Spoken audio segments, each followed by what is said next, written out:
I'm Sarah Olivieri, and I come to you every week following my coaching call with my clients, CEOs of nonprofit organizations, to bring you a couple of golden nuggets that came out of our call. And today we got to talk about corporate co-ventures. Yay! So, what are corporate co-ventures? Well, I have heard this. Let's start from the for-profit side. I have heard it again and again. Listen up, my for-profit people. They're like, oh my God, I solved the nonprofit funding problem. We're just going to say that, nonprofits are going to send us their people, and their people are going to buy our products. And then we're going to give a percentage of our profits back to that nonprofit for each of those products. It's like a win-win, amazing cycle, because the nonprofit essentially is going to do some of our marketing for us. And then we'll save on marketing, which means we'll be able to afford to give these donations, and everybody wins. But not really, because the IRS wants a cut of that, and the states that regulate charitable giving also want to be monitoring that. So at the state level, this is called corporate co-venture, right? It's when the nonprofit does something that's really very valuable for the for-profit, right? So whether it's marketing for them, sending their audience to them from the nonprofit to the for-profit, or if the nonprofit has a very valuable brand like the Red Cross, let's say, or United Way, something that's really, really recognizable, to allow a for-profit organization to put that brand on their stuff is worth a lot of money, actually. And so one, if you want to do this, there's many states, I don't know how many, in which you're going to have to file paperwork more than once on being a corporate co-venture. And you have to do this across every state that you and the for-profit exist in. It's going to cost thousands of dollars.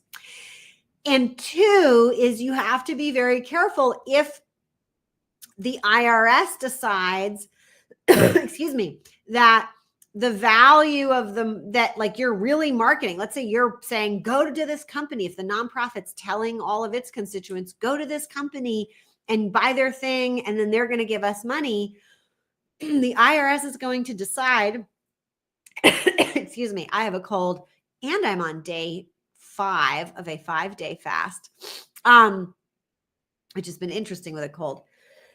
And I'm going to run out of water. Okay, so the IRS is going to decide that for the nonprofit, that is unrelated business income. I've been talking too much. See, I just came off my coaching call. And what is the IRS going to do with that unrelated business income? First, it's going to tax it at a really high rate. It's like 35%, might be 31%. Don't quote me on that. I'm not an accountant. I'm not the IRS, but super high. It's over 30%. And that's going to make the donation back to the nonprofit not really be worth the marketing effort. It's not going to actually solve the financial problem.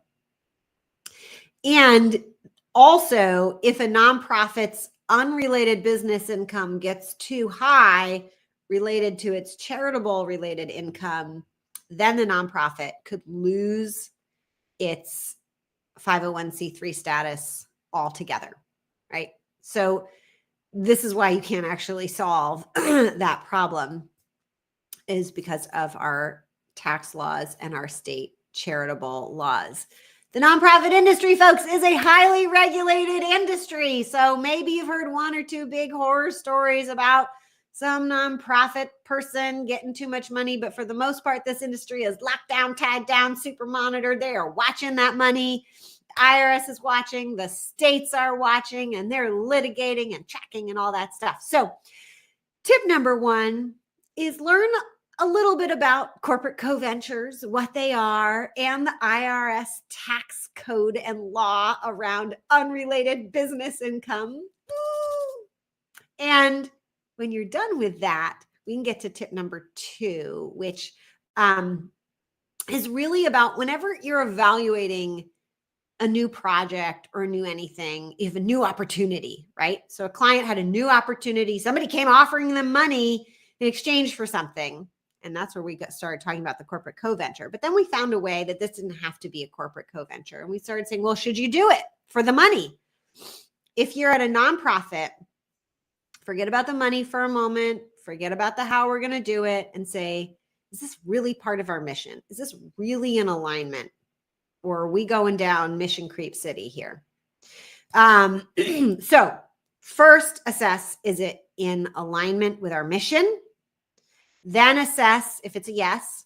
Then assess, is it in alignment with our core belief and our guiding principles? Something that all my clients get really clear on. Are we in alignment, the two companies? And then if that's a yes, then get to the how. Does the how make sense? Does it work for us? Is the money good? Is it a good deal? Is it as it is? And then compare it to your other options, right? We don't want to evaluate opportunities in a silo. We want to be comparing opportunities to other opportunities, right? And so just say, like, of all these opportunities, we only have the bandwidth to do one or two, which is the best choice for us.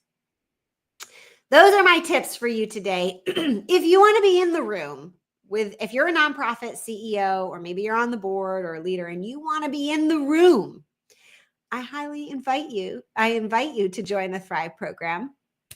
And all you have to do is go to pivotground.com/application. The link is in the description. And if you want more tips like this delivered to your email inbox, go to pivotground.com/sign up. Link is also in the description here. And I will see you next week when I go live, hopefully without a cold. See you then.